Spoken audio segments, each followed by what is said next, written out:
We are talking about the different levels, the different categories of faith, the different types of faith. And I'll be talking about three levels of faith, and I will concentrate on the third one. The first level of faith is what we call the natural faith. The natural faith, faith that is in human beings naturally. The natural faith is one that is owned by everyone, every human being. It is considered as natural because it is inborn. It is something that you are born with. It is inborn, or rather it is innate. This type of faith trusts in the things which exist. It trusts in the things that are visible, the things which are appealing to the senses of man, the sense of sight, the sense of touch. So this type of a faith is a natural faith, and as I've already said, it is owned by everyone. For example, when you walk to a restaurant or a hotel somewhere, you find a seat, you find a chair, and you do not even taste it or don't try it whether it will carry your weight. You may be 100 kilograms plus and you are sitting on a chair that is only 2 kilograms. That is to mean you have faith that that chair will sustain you, that chair will carry your weight, and that's what we call natural faith, and it is owned by everyone. It is in every living human being. The second category of faith, or the second dynamic of faith, is what we call the mental faith. Mental faith is one that is appealing to the mind. Mental faith is one that convinces the mind, one that is sensual, one that convinces the mind. And this kind of faith is mostly owned by the religious people. The religious people have this kind of faith. Why am I saying so? It is a type of faith that believes in the word of God, but it does not put it into practice. This type of faith believes that Jesus will come back, but in as much as people believe so, they do not apply that word. They don't prepare themselves for the second coming of our Lord Jesus Christ. And I'm sorry to say, but let me say it here, that this type of faith, even the devils have it. According to the book of James chapter number 2, verse 19. The Bible says, you believe in God, you do well. But it says even the devils also believe that there is one God, and they shudder or they shake. The only problem with the religious people is that they do not shake. In other words, they are even defeated by, or rather, the devils are better than the religious people, because the devils believe there is one God and they shudder, but the religious people believe there is one God and they just remain the way they are. So that is the second category of faith. It is of the religious people. It is an intellectual type of faith. It is appealing to the intelligence of man. It is appealing to the intelligence of man. This type of faith is owned by the so-called learned individuals, the so-called learning gurus, the people who have advanced so much in the field of knowledge, not knowledge as such, but in the field of education. And I want to be very categorical here. I'm not talking about knowledge, I'm talking about education. And not every educated person is learned. That is something that we need to think about, because education is appealing to the mind, but knowledge is appealing to the spirit. That is to say, education is psychological and knowledge is spiritual. And knowledge comes out of revelation. And that is why the Bible says that people who know their God out of revelation, they shall be strong and they shall do exploits. So those are the dynamics of faith, the first two. But I will be laboring on the third one, which I call the Bible type of faith. The Bible type of faith. So what type of faith is this? Number one, this faith is not appealing to the senses. This faith is spiritual. It is spiritual. And that's why you need to come to this certain level. You move from the level of natural faith, from the level of mental faith, and you come to the level of what I call the Bible faith, which number one, it is spiritual. This is the faith that we have in God.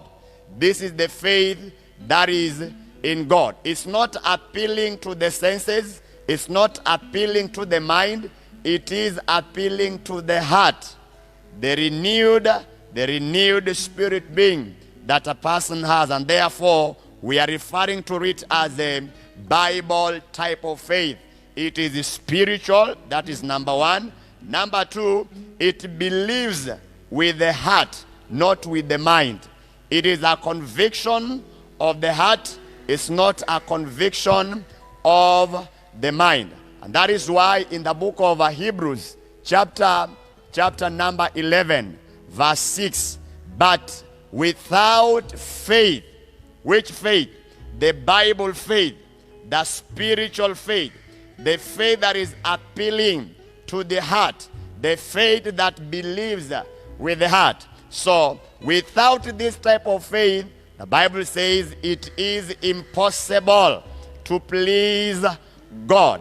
Now, the people who please God are the people who are operating in the dimension of the Bible type of faith.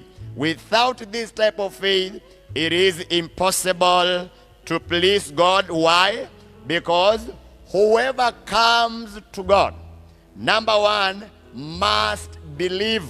Not may, must. That is a requirement. It is obligatory. It is something that is a prerequisite. Whenever you come to God, number one, you must believe. Let's read that verse. The book of Hebrews, chapter number 11, verse 6. The Bible says, but without faith, this is spiritual faith.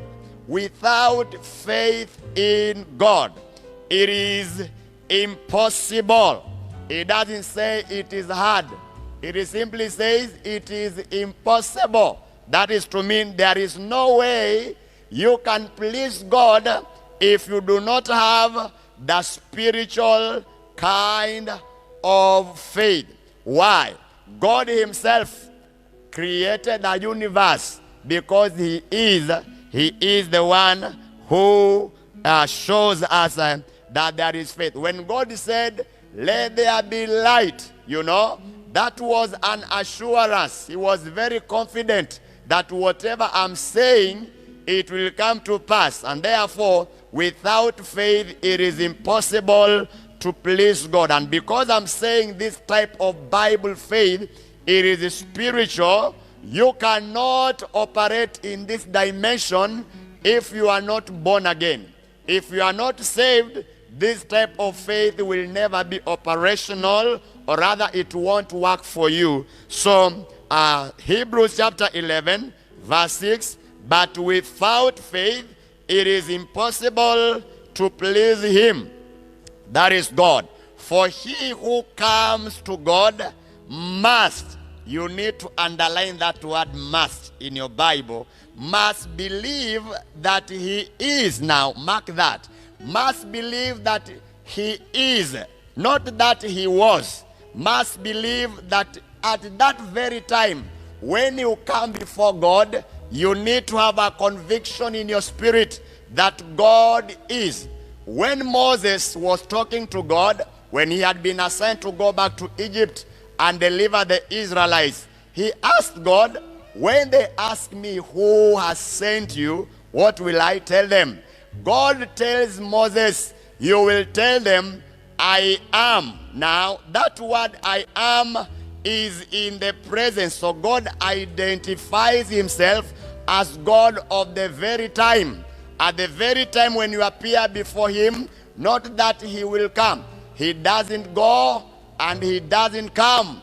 He is omnipresent. He is present everywhere. He is right where you are, and you need the conviction that when you come before the Lord, you believe that He is at that very moment. He is, and that He is a rewarder. So when you come before God, you come in this conviction, in this boldness, operating in the level of the Bible faith. You know that God is, and that He is a rewarder of those who seek Him diligently.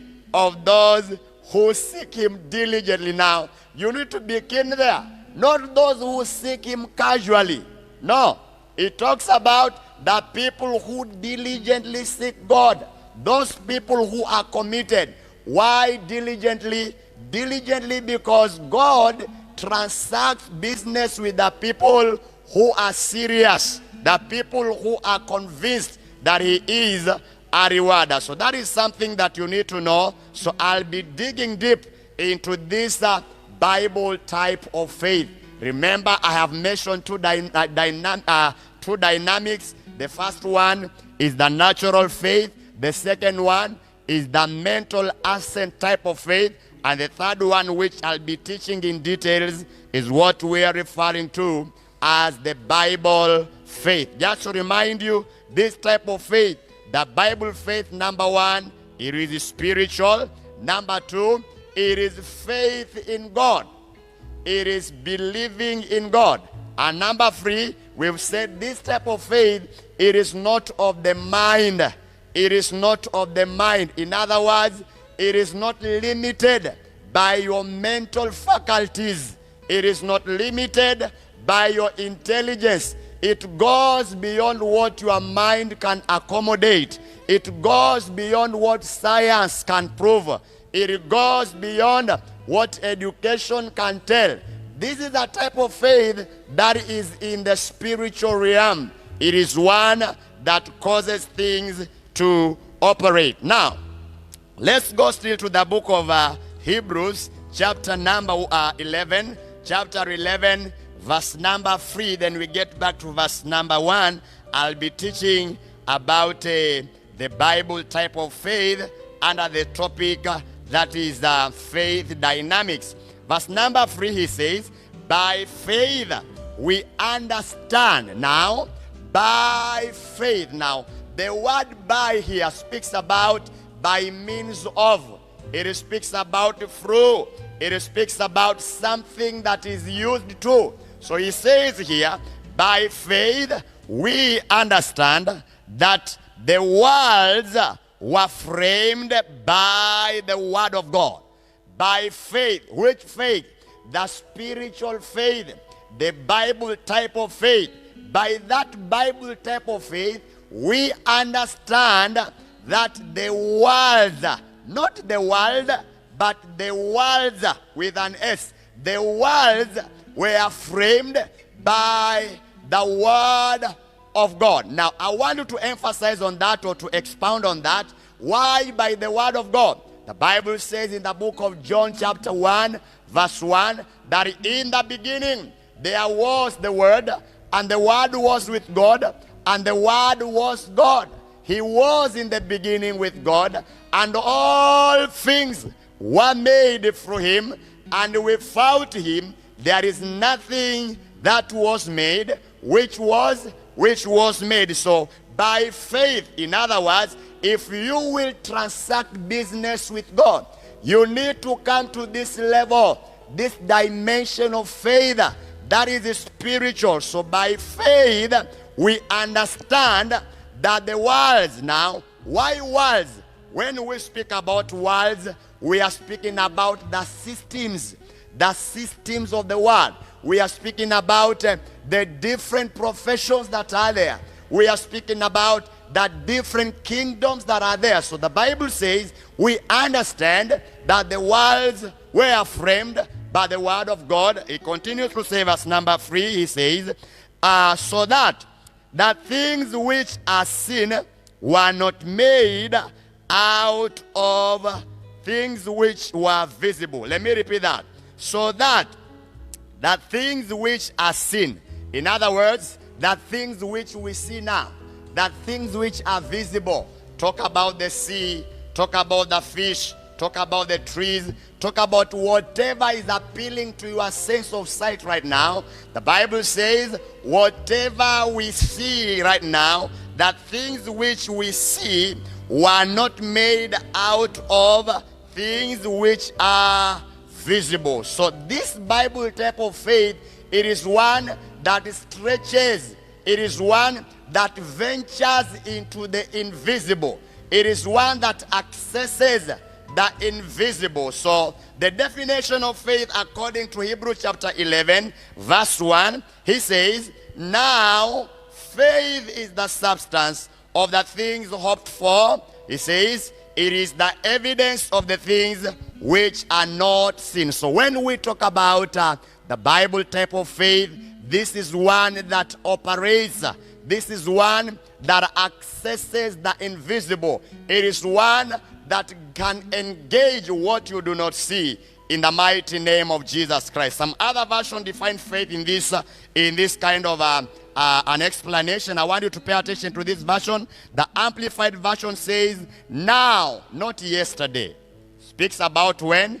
It speaks about now, as we speak. Remember in verse 6, the Bible says that, that is Hebrews 11 verse 6, he says, whoever comes to God must believe that he is, that is now in the present time. Verse number 11, he says, now faith, not yesterday, not tomorrow.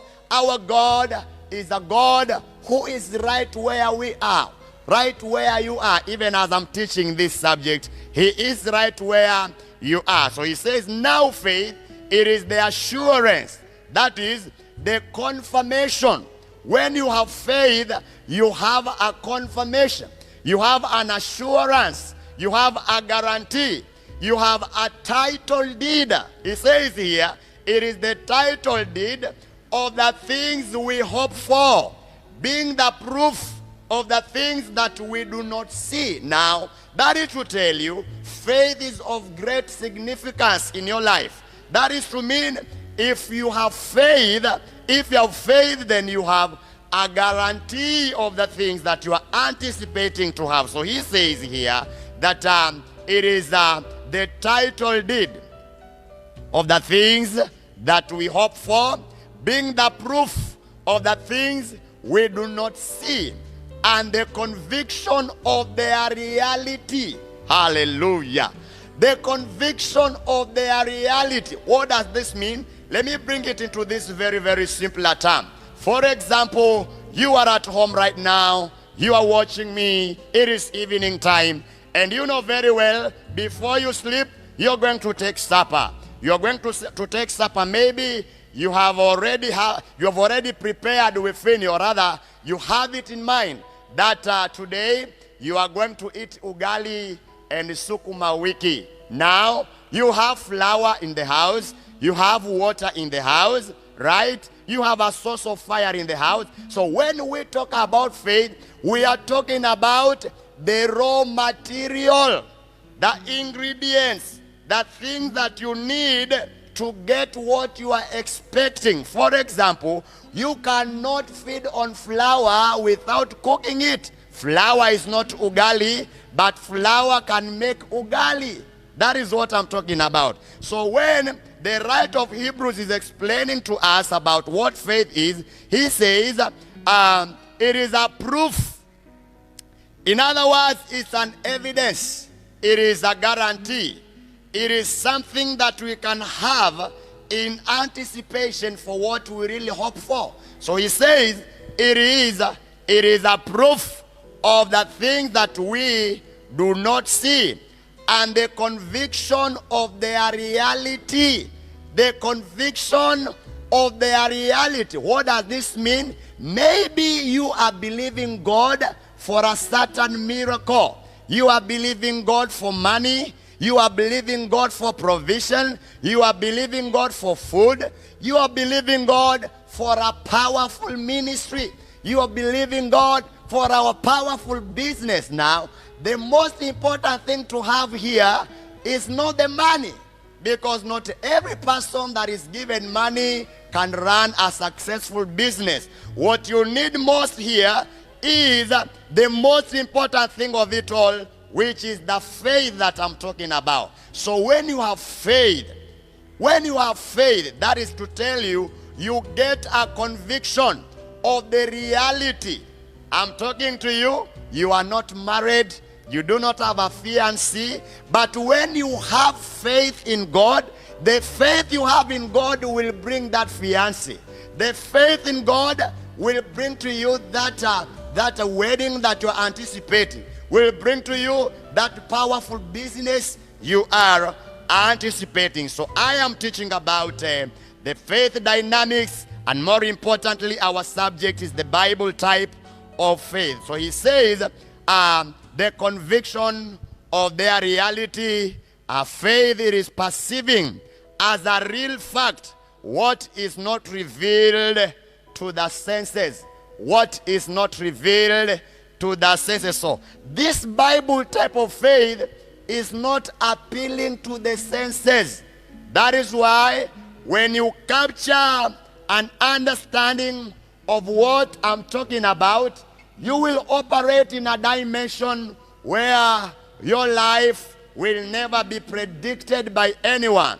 You will come to a level where the Apostle Paul came to. Let's go to the book of 2 Corinthians chapter 5.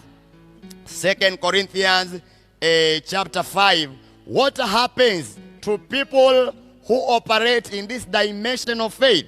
What happens to people who operate in the Bible type of faith? 2 Corinthians chapter number 5, verse number 14. The Bible says, for if we are beside ourselves, hallelujah. For if we are beside ourselves, in other words, for if we appear to be like madmen, you know, to be beside yourself is to be out of your senses. Why are you out of your senses? You are out of your senses because what you see in the unseen, nobody else sees it. And that is why you can have a man of God who is pastoring 5 people and is talking as if he's pastoring 10,000 of people. Why? In the spiritual, he's seeing 10,000 members. He's seeing himself pastoring 10,000 members. But the person who is in the physical is seeing only five members. He's seeing a very small church. So when you come to this dimension, the dimension of the Bible type of faith, you become somebody that sees the invisible. You are seeing what other people do not see. And whatever you see affects your behavior. Whatever you see affects your language. Whatever you see affects your actions. And that's why the people who have gone into this dimension of faith, they do not talk like any other people. They do not associate with everybody. They are seeing something that is not seen to the other. So here he says, the book of 2 Corinthians chapter 5, verse 13. The Apostle Paul says, for if we are beside ourselves, it is for God. Why? Because being beside yourself simply means you are operating beyond your physical ability. You are operating beyond what people think. You are running beyond the expectations of people. And I want to tell you, this is a very important ingredient in your life, especially in these Omega days, in the last days where there are so many disappointments, there are so many disasters. You need to embrace this level of faith. You need to embrace the Bible type of faith. You need to come to this level whereby you are seeing what other people do not see. While others are seeing death, you are seeing life. When others are seeing defeat, you are seeing victory. Why? Because you are in a dimension that is far beyond other people. And that is why I am teaching about the dynamics of faith and zeroing into the Bible type of faith. Let's go to the book of Hebrews. We are in the book of Hebrews, chapter 11, beginning from verse number 32. Beginning verse number 2. And another thing that you need to note before I read this portion of scripture, before I read verse number 32, Hebrews 11:32, I want you to know that faith is not a theological terminology. It goes beyond what theology teaches. It is beyond what you acquired in a theological school or a seminary. Faith is a spiritual force. Faith causes things to happen. Faith causes things to move. Faith is a spiritual weapon.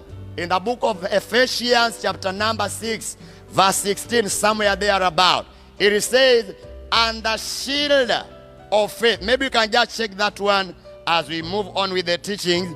Ephesians chapter 6, verse 16, the Apostle Paul describes faith here in this dimension. He says, above all. Now, check that. He says, above all. That is to mean, if it is above all, then it is the foundation upon which the others build on. So he says, above all, taking the shield of faith. So it's not a theological terminology. It is not a theological concept. It is a spiritual weapon.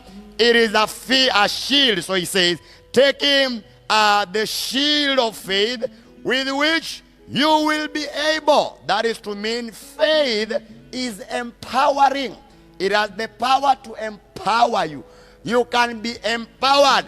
You can be divinely enabled by virtue of the faith that you have. So he says, above all, taking the shield of faith with which you will be able. That is to mean, without faith, you will not be able. He says, through faith, you will be able to quench all the fiery darts of the wicked one in the mighty name of Jesus. When you possess the Bible type of faith, you will be able to quench every fiery dart of the wicked one. Name whatever you may name. Some of us right now are so much discouraged. Some of us right now are so much frightened. You are so much afraid because of the pandemic that is troubling the whole world. But I want to tell you, when you have the shield of faith, you can quench the fiery darts of coronavirus in the mighty name of Jesus. You will be able to silence every voice of the devil. You will be able to quench whatever has been sent against your life. And I speak to you as a servant of God by virtue of whatever I am teaching right now, because faith has already come. By the teaching of the word of God, you are going to silence every voice of the devil. You will be empowered to quench every fiery dart of the devil, be it disease, be it economic challenges. Faith will quench those fiery darts of the devil in the mighty name of Jesus. You will stand tall. The Lord will fight for you in the mighty name of Jesus. By the reason of what you carry, the spiritual force within you, you will be able to silence all the voices of the devil, and by faith, no weapon of the devil raised against you that shall be able to prevail, because you are carrying something supernatural in the mighty name of Jesus Christ. So I want us to conclude, in the interest of time, I want us to conclude by simply mentioning this, that you need to move from the level of natural faith. You come to the level, you move from the level of mental assent type of faith, and you come to the third level that I'm referring to as the Bible type of faith, which also is in different levels. And we'll be checking this one maybe in our subsequent services, and the Lord will indeed bless you. So here is, and as we conclude, he says, and what more shall we say? That is Hebrews chapter 11 verse 32. He says, even as we conclude, and what more shall I say? For time will fail me to tell of Gideon, of Barak, of Samson, of Jephthah, also of David and Samuel and the prophets. He says, who through faith, hallelujah. I love this portion of scripture even as we conclude. It says, verse number 3, these people, whatever they managed, whatever they could accomplish, didn't happen because of the experiences that they had in war. He says, these people, through faith, subdued kingdoms. Hallelujah. I want to tell you that through faith, you will subdue kingdoms. Through faith, you will subdue the kingdom of lack in your family. Through faith, you will subdue the kingdom of diseases and sicknesses in your family. Through faith, you are going to subdue the kingdom of COVID-19. You are going to subdue it through faith. You will not lack. By faith, things will happen in your life. And I declare to you today, as the servant of God, by the faith that you are, the faith that you're operating in, the spiritual type of faith, the Bible says, but the just shall live by faith. And I'm here to tell you, you will live by faith. You will not die, but you shall live to declare the goodness of the Lord in the mighty name of Jesus. So I urge you, even as I pray,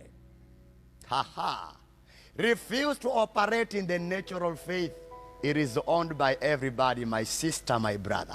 Refuse also to operate in the mental kind of faith. It is for the learned. It is for the elite. It is for the educated. Move from that particular level and come to the dimension of the Bible type of faith, which is spiritual, which believes in God, which sees the invisible. I want us to pray together. We will continue with this teaching in our subsequent services, but I am convinced in my spirit that something has been formed in your life, something powerful. The Bible says faith comes by hearing. You've already heard the word of God, and you have the faith that you need to receive your miracle. I just want us to pray together. I want you to just do an act of faith. If you're there and you're sick in your body, you have a pain somewhere, you can get hold of that particular place even as I prophetically declare something under the influence of the teaching that we have already gone through. In the mighty name of Jesus. Shall we pray? Gracious Father, in the mighty name of Jesus, I give you praise and I give you glory. You appear to your servant Jeremiah.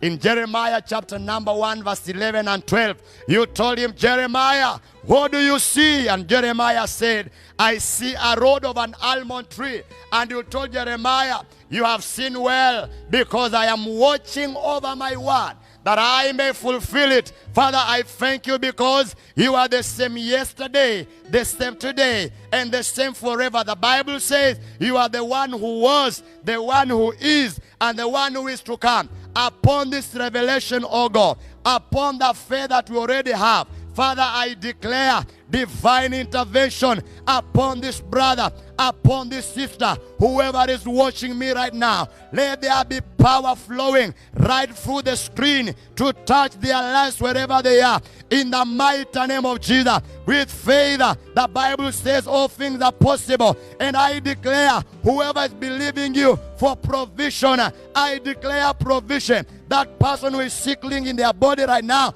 I declare healing in the mighty name of Jesus Christ. In the mighty name of the Lord. The Bible says that the just will live by faith. I declare we are moving from a level of natural faith, from a level of mental earth and faith. We are operating in the dimension of the spiritual type of faith, in the Bible type of faith, in the mighty name of Jesus. By faith, I command that coronavirus is dead from its roots. In the mighty name of Jesus, I command you, coronavirus that has shaken the whole world, by the reason of the faith that I have, I command you to die from your roots. I command you to die. The fear you have inflicted in people, I command it to disappear by the entrance of the word of God this evening. Father, I thank you and I bless you for what you have done. Receive all the glory, receive all the honor. For this we pray, believing in Jesus' holy name. Amen, amen. Thank you so much for watching. And I would like to encourage you. You know, I'm coming to you because the Lord has sent me to deliver this message to you. And right where you are, you can honor God with your substances by worshiping Him through your tithes and your offerings and any other type of giving that the Lord has convinced you to do. You can use the number that is moving right there on the screen. May the Lord bless you so much. My name is Pastor Wanje. Thank you so much for viewing. Have a blessed time. I love you. Till next time, God bless you. Thank you.